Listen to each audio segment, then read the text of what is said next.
శ్రీ గురుభ్యో నమ. ఓం నమో భగవతే వాసుదేవాయ. భగవద్గీత అష్టాదశో అధ్యాయ మోక్ష సన్యాస యోగము నుండి వేళ మనం 20వ శ్లోకాన్ని పరిశీలన చేసుకుందాం. సర్వభూతేషు ఏనైకం భావమవ్యయమీక్షతే అవిభక్తం విభక్తేషు తజ్ఞానం విద్ధి సాత్వికం. భగవానులు చెబుతూ ఉన్నారు, అర్జున, గుణములను గురించి నీకు నేను చాట తెలువుగా తెలియచేస్తూ ఉన్నాను. కావున అందు మొదట జ్ఞానమునెత్తుకొని సాత్విక జ్ఞానము యొక్క స్వరూపమును నీకు నేను తెలియచేస్తూ ఉన్నాను. విను అర్జున అని చెబుతూ ఉన్నాడు.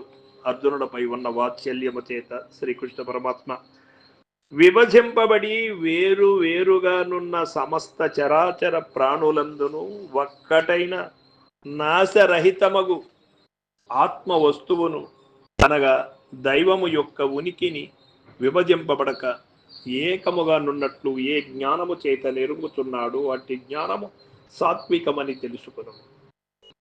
అజ్ఞానుల దృష్టికి, స్థూల దృష్టికి, భౌతిక నేత్రమునకు ఈ ప్రపంచము సమస్త పదార్థములు, సమస్త ప్రాణులు విభజింపబడి ఉన్నట్లు వేరు వేరుగా నున్నట్లు కానుపించును. కానీ జ్ఞానుల దృష్టికి అంతయు అవిభక్తముగను సర్వత్రా నాశరహితముగా ఒకే ఆత్మవస్తువు పరమాత్మం, పరబ్రహ్మం వ్యాపించి ఉన్నట్లును గోచరించును.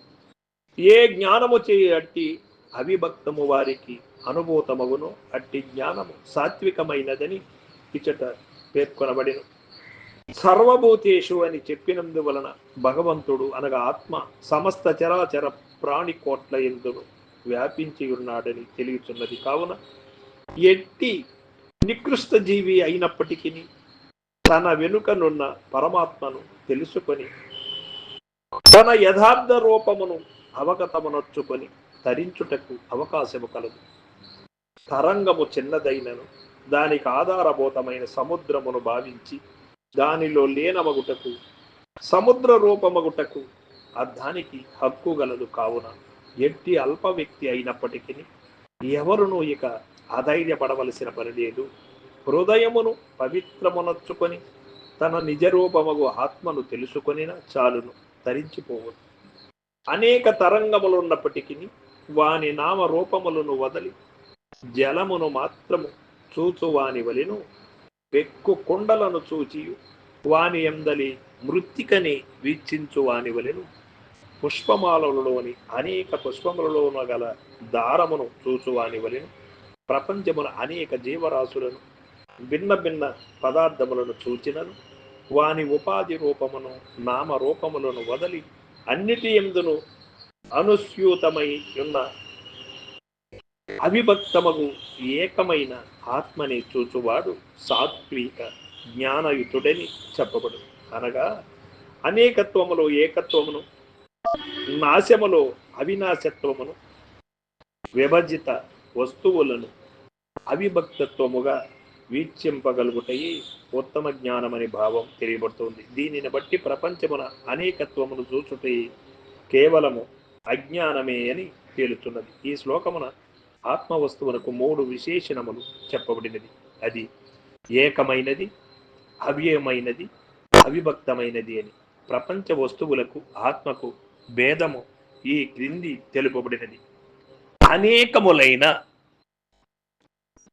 నాశవంతములు విభాగముతో కూడినవి, అనగా అనేకములైనవి ఏకమైనది, ఏకం నాశరహితమైనది, అవ్యయం అవిభక్తమైనది, అవిభక్తం అని. లోకమున పెక్కు జ్ఞానములు కలవు. సంగీత జ్ఞానము, సాహిత్య జ్ఞానము, రాజకీయ జ్ఞానము మున్నగునవి. కానీ ఏ జ్ఞానము వలన అనేకత్వమును, ఏకత్వమును, మృత్యువులో అమృతత్వమును, విభాగములో అవిభాగమును గాంచగలుగునో అది అన్ని జ్ఞానములలోనూ శ్రేష్టమైనది. అది సాత్విక జ్ఞానమని భగవానుడు తెలిపను. అది ఆధ్యాత్మ విద్య. కాబట్టి విజ్ఞులు ఈ భగవద్వాక్యమునందు విశ్వాసము కలవారై ఉత్తమోత్తమ జ్ఞానమునే బడసి ధన్యులైదురుగాక. దీనిని బట్టి ప్రపంచంలో ఎందరో మేధా సంపన్నులు కళాకుశలులు ఉన్నప్పటికీ ఇట్టి సర్వభూతాత్మ భావము, సర్వాత్మ జ్ఞానము, అవిభక్త దైవ భావము లేనిచో వారందరూ భగవద్ దృష్టిలో వాస్తవ జ్ఞాన సహితులే.